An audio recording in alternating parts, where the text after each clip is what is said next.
Halo pemirsa, kita jumpa lagi di episode 21.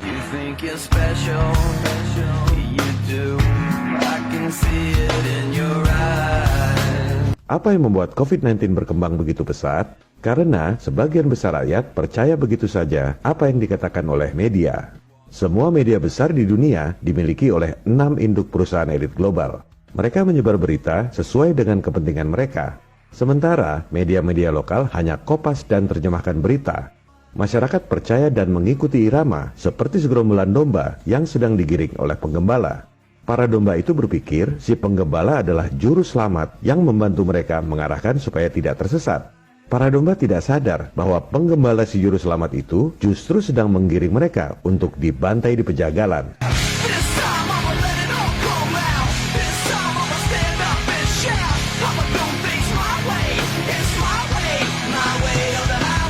Mau bukti?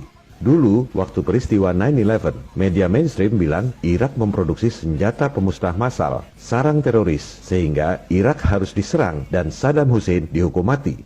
Semua orang percaya, padahal terbukti bahwa Irak tak punya senjata pemusnah massal. Yang ada hanyalah media-media besar internasional, senjata penipu massal. Ini adalah bukti betapa mudahnya membohongi orang sedunia jika Anda memiliki media-media besar di dunia. Obviously, the war in Iraq was a big, fat mistake.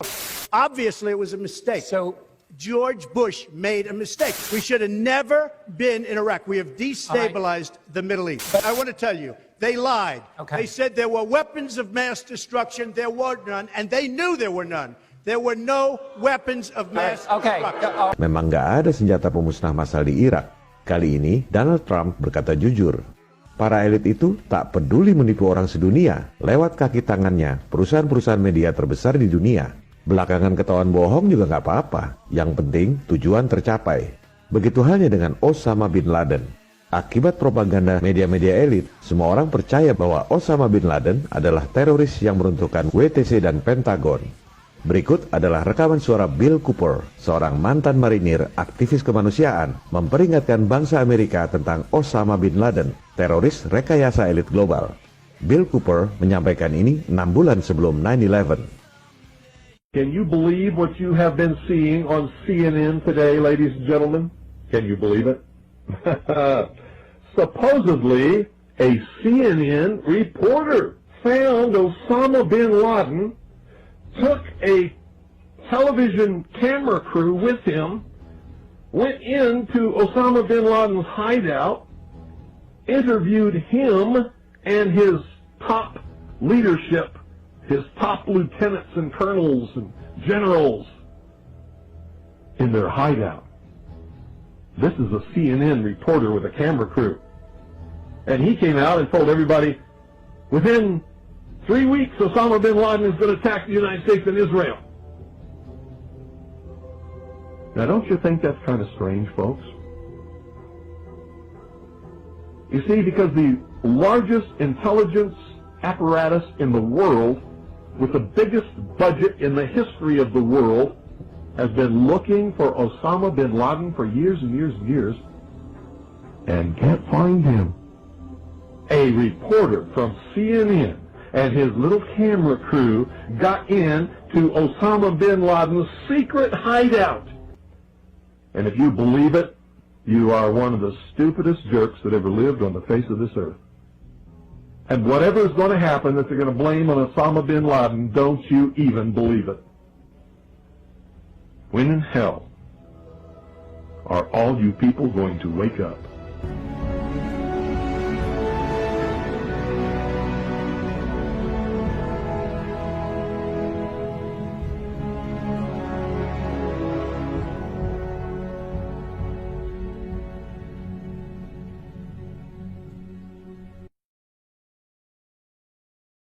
Just one more fight about your leadership. Siapakah para elit ini?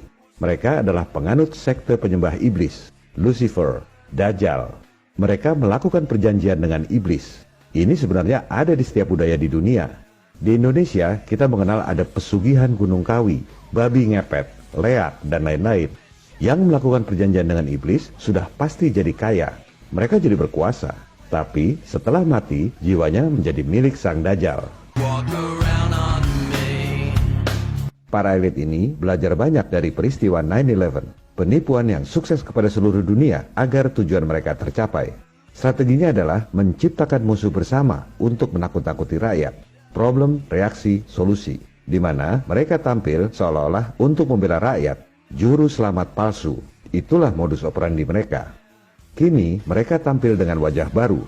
Today, the greatest risk of global catastrophe doesn't look like this. Instead, it looks like this.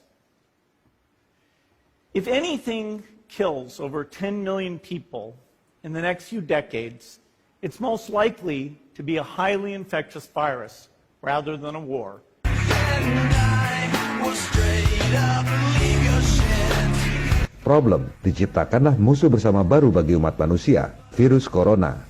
Reaksi, diciptakanlah berita-berita media untuk menakut-nakuti rakyat bahwa virus corona itu berbahaya seperti HIV. Solusi, mereka datang seolah menjadi juru selamat, memberi utang modal dengkul, memberi vaksin, berikut tato sertifikasi digital bagi yang sudah diberi vaksin. Juru selamat palsu, the Antichrist, atau dalam bahasa Arab, Al-Masih Ad-Dajjal. Al-Masih itu juru selamat, Dajjal dalam bahasa Arab itu artinya menipu. Al-Masih Ad-Dajjal artinya iblis yang menyamar menjadi juru selamat. This time I'ma let it all come out. This time I'ma stand up and shout. I'ma do things my way. It's my way or the highway. This time I'ma let it all come out. This time I'ma stand up and shout. I'ma do things my way. It's my way or the highway. Sebenarnya, sebelum heboh COVID ini, WHO pernah mencoba menetapkan SARS sebagai pandemi di Indonesia. Itu adalah akal-akalan WHO agar orang sedunia beli vaksin yang dibuat oleh para pendana mereka. Untung di tahun 2005 itu, kita memiliki seorang Menteri Kesehatan yang cerdas, bernurani luhur, dan pemberani, Ibu Siti Fadilah Supari. Ikhtisar perjuangan Ibu Siti Fadilah melawan WHO yang saya dapat dari berbagai media adalah sebagai berikut. Tahun 2005, ketika masih menjabat sebagai Menteri Kesehatan Indonesia, ia dengan berani membatalkan penetapan WHO di Indonesia bahwa virus corona SARS adalah pandemi. Ibu Menkes membuktikan secara ilmiah bahwa virus corona SARS tidak menular. Luar biasa. Jadi masalahnya adalah transparansi WHO, menentukan sendiri pandemi, tapi temuan ilmiahnya tidak transparan. Mereka main tetapkan saja, dan negara-negara di seluruh dunia harus nurut, seperti majikan yang memberi perintah pada budak-budaknya. Kemudian, Ibu Menkes menolak vaksin yang ditawarkan oleh WHO. Hasilnya, terbukti virus corona SARS tidak berkembang di Indonesia. This time I'ma let it all come out. This time I'ma stand up and shout. I'ma do things my way. It's my way or the highway. Ibu Siti Fadilah memberi pelajaran kepada kita semua bahwa kita bukan bangsa kacung. WHO harus transparan. Jangan berlagak seperti juru selamat dunia, padahal gaji mereka dibayar oleh Bill Gates dan perusahaan-perusahaan vaksin terbesar di dunia. Silakan Anda capture dan sebarkan statement ini di medsos. Memang masih banyak tanda tanya besar soal vaksin. Selama saintis secara transparan tak bisa membuktikan mana yang virus dan mana yang eksosom, sudah pasti alat tes bakal meleset terus. Sudah pasti vaksin susah dibuat. Itu sebabnya virus SARS, MERS, HIV, dan juga COVID belum ada vaksinnya. Media-media mereka sendiri mengatakan vaksin polio lebih berbahaya dari virus polio. Kini, lebih banyak negara tak lagi gunakan vaksin cacar air. Virus herpes pun tak ada vaksinnya, menurut media mereka sendiri.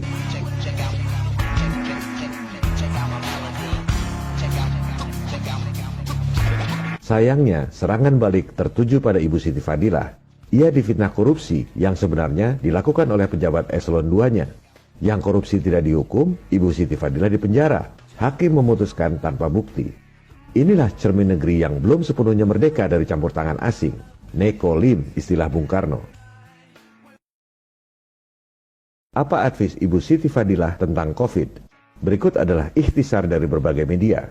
Pertama, Indonesia harus bikin penelitian sendiri untuk membuat alat tes COVID sendiri. Memang ini kuncinya. Selama alat tes tidak akurat, sudah pasti jumlah korban COVID jadi banyak. You know, the test is not testing for a virus and it's not testing for an exosome. It's testing for a specific genetic sequence. And we don't really know where that genetic sequence comes from, so we don't really know what the test is testing for. The creator of the PCR test, Kary Mullis, who won the Nobel Prize in Chemistry, he warned people that this is not detecting the virus, that all you're doing is detecting a nucleic acid sequence. So, the reality is that primer sequence that they're seeking is very probabilistic. It's not like definitive. So, just because it's positive doesn't mean you have the virus, first of all, period. And if you follow Koch's postulates, which say that to prove that you have this virus causes this, you have to find the virus in preponderance. Moreover, all of us probably have a little piece of this sequence. Kalau mau jumlah korban COVID sedikit, buatlah alat tes yang akurat. Gimana caranya supaya akurat? Pisahkan dulu mana virus dan mana eksosom. Kemudian uji coba apakah alat tes itu sudah tidak terdistorsi dengan penyakit-penyakit lain seperti TBC, asma, kanker paru-paru, dan lain-lain. Kedua, saran dari Ibu Siti Fadilah, buatlah penelitian, COVID itu perlu vaksin atau tidak. Ini yang ia lakukan tahun 2005 waktu WHO maksa agar Indonesia menetapkan SARS sebagai pandemi. Setelah diteliti oleh Kementerian Kesehatan Indonesia, ternyata SARS tidak menular dan tak perlu dibuatkan vaksinnya. Ini yang harusnya dilakukan untuk mengatasi COVID. Ketiga, kalaupun perlu vaksin, Indonesia harus buat vaksin sendiri. Menurut Ibu Siti Fadilah, berdasarkan pengetahuannya sebagai Menkes dulu, Indonesia mampu buat vaksin sendiri. Kenapa harus nunggu juru selamat dunia untuk bikin vaksin? Dan rakyat jelata disuruh bayar mahal kepada para pemilik industri vaksin yang kaya raya itu. Selama vaksin diperjualbelikan oleh industri vaksin global yang membayar gaji para pejabat WHO, sudah pasti pandemi akan terus ada di dunia. Maka dibuatlah virus-virus tahyul yang menular lewat udara, bahkan lewat kentut. This is number one bullshit. Inilah perilaku para juru selamat palsu menakut-nakuti rakyat. Padahal mereka sendiri tak mampu membedakan mana virus dan mana eksosom.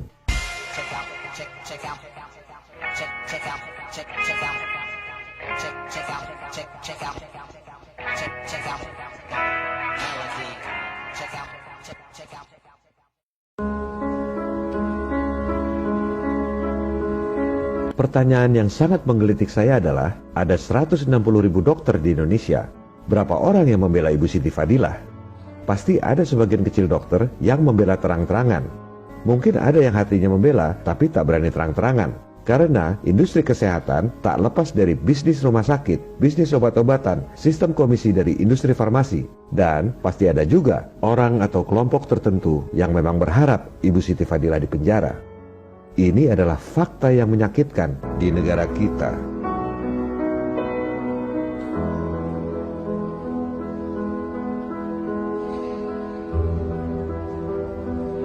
Para dokter adalah pahlawan kemanusiaan. Tapi industri kesehatan, termasuk rumah sakit, industri farmasi, industri vaksin adalah bisnis yang tak mungkin lepas dari benturan kepentingan. Dokter sejati, pahlawan kemanusiaan, pasti tak ingin banyak korban COVID. Dokter tak bisa menolak pasien. Kalau hasil tesnya positif COVID, harus dirawat. Semakin ngawur alat tesnya, semakin banyak tertuduh korban, orang tanpa gejala dan lain-lain, justru semakin kasihan dokter dan juru rawatnya.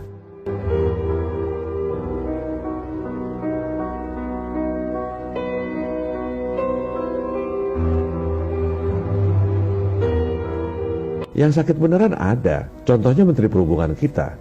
Memang sakit. Tapi yang tesnya positif COVID padahal nggak sakit juga banyak.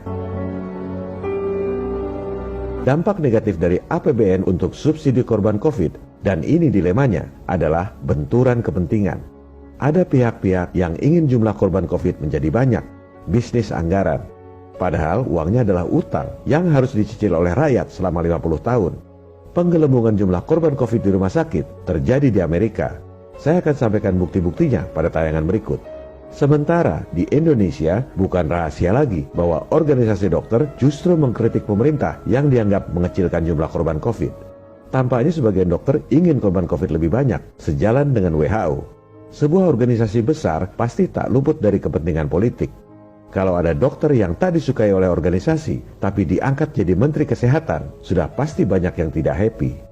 Oleh sebab itu, jangan harap semua dokter satu suara soal COVID. Kalau saya boleh saran kepada Pak Menteri Kesehatan, untuk sementara ini tetaplah di luar radar. Mohon bikin penelitian sendiri tentang COVID ini. Saya yakin cukup 10 orang saja. Tapi tak mungkin bisa dilakukan sendirian seperti oleh Dr. Kaufman dan lain-lain karena tak ada biayanya. Lakukanlah penelitian diam-diam. Saat ini sudah betul, tak perlu debat publik, tak perlu menjelaskan pada rakyat. Cukup laporkan pada Presiden. Rakyat tak perlu tahu, yang penting hasilnya.